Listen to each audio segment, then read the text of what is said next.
बिस्मिल्लाहिर्रहमानिर्रहीम। अस्सलाम वालेकुम दोस्तों, एक नई वीडियो के साथ हाजिर हैं। चले अपनी वीडियो स्टार्ट करते हैं।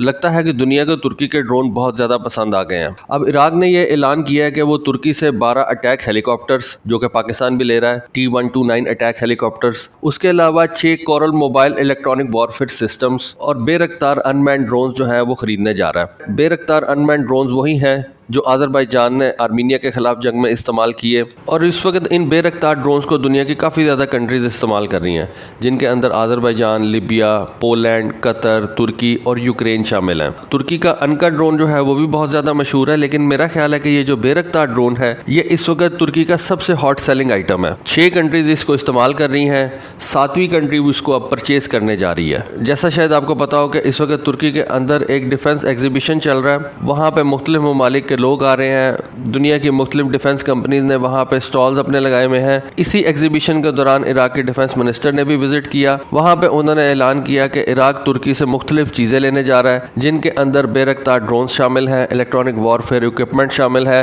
और 12 T-129 अटैक हेलीकॉप्टर्स शामिल हैं। एक अच्छी बात है कि हमसाया ममालिक जो हैं वो आपस में एक दूसरे के साथ ट्रेड बढ़ाएं, और इससे वेस्टर्न कंट्रीज़ और अमेरिकन कंट्रीज़ के ऊपर जो उनकी डिपेंडेंसी है वो काफ़ी ज़्यादा कम हो जाएगी।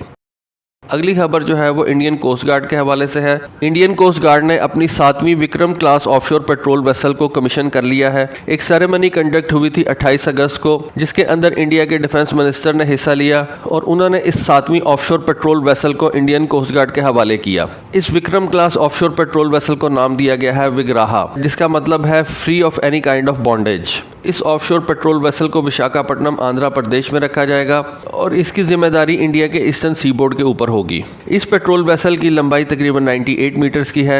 ये पेट्रोल वेसल अपने अंदर 11 ऑफिसर्स और 110 सेलर्स को जो है वो हाउस कर सकती है। इस पेट्रोल वेसल को इंडिया की Larsen and Toubro ship building company ने खुद से डिजाइन किया और खुद से ही बनाया है। इसके अंदर advance radars, navigation and communication equipments वगैरह लगाए गए हैं, sensors, machinery capable of operating in tropical sea conditions. इसके ऊपर उन्होंने 2 मुख्तलिफ किस्म के वेपन्स भी लगाए हैं। एक 12.7 मिलीमीटर की गन है, उसके अलावा एक बोफोर्स गन है। ये बोफोर्स गन जो है ये काफ़ी पुरानी है, लेकिन अभी भी काफ़ी ज़्यादा इफेक्टिव है। अच्छा खासा बड़ा शिप लग रहा है। ये 2200 टन इसकी डिस्प्लेसमेंट है और ये एक ट्विन इंजन हेलीकॉप्टर को भी अपने ऊपर हाउस कर सकता है। क्योंकि ये Vikram class offshore patrol vessel जो है वो इंडियन कोस्ट गार्ड इस्तेमाल करेगी, इस वजह से इसके अंदर उन्होंने 4 हाई स्पीड बोट्स भी जो है वो रखी हुई है। ये हाई स्पीड बोट्स जो होती हैं ये कौन से काम करती हैं? ये सर्च एंड रेस्क्यू का काम करती हैं, ये लॉ एनफोर्समेंट का काम करती हैं और मैरीटाइम पेट्रोल का काम भी करती हैं।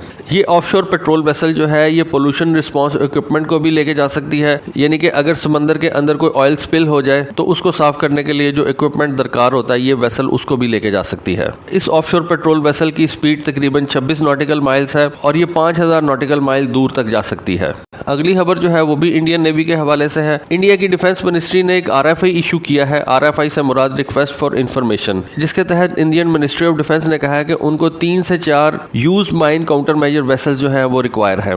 इनको माइन स्वीपर भी कहा जा सकता है, इनको माइन हंटर्स भी कहा जा सकता है, लेकिन इंडियन नेवी ने कहा कि उनको नई ऐसी वेसल्स चाहिए, उनको ये यूज्ड हालत में ये चाहिए। उस RFI पेपर के ऊपर उन्होंने कुछ इसकी रिक्वायरमेंट्स भी बताई हैं। इंडियन मिनिस्ट्री ऑफ डिफेंस ने कहा कि हमें ये वेसल्स इस तरह से चाहिए, पहली वेसल जो है वो हमें 10 महीने के अंदर डिलीवर हो जाए और बाकी वेसल्स जो है वो हमें 4-4 महीने के डिफरेंस से डिलीवर कर दी जाए। इस RFI में ये भी लिखा हुआ है कि इंडियन नेवी इनको लीज पे भी ले सकती है और प्रोक्योर भी कर सकती है। RFI में ये भी लिखा हुआ है कि Indian ministry of defence in vessels को अगले 10 साल के लिए हासिल करना चाहती है और उस मायदे के अंदर ये प्रोविजन भी रखना चाहती है कि इस मायदे को 10 से 15 साल का भी किया जा सकता है। फिर इंडियन नेवी के RFI के अंदर इन माइन स्वीपर्स की कुछ स्पेसिफिकेशन का भी जिक्र किया गया है। रिक्वायर्ड स्पेसिफिकेशन के मुताबिक ये वेसल जो है ये 10 दिन तक इकोनॉमिकल स्पीड के ऊपर पानी के अंदर सफर कर सकें और इनकी स्पीड 12 से 14 नॉट्स होनी चाहिए और इन वेसल्स के ऊपर अपनी प्रोटेक्शन के लिए हल्के वेपन्स भी लगाए जा सके। यूज वेसल लेने के डिसीजन से बात ये समझ में आती है कि Indian navy in mine hunters के ऊपर को बहुत ज्यादा पैसे ही खर्च नहीं करना चाहती,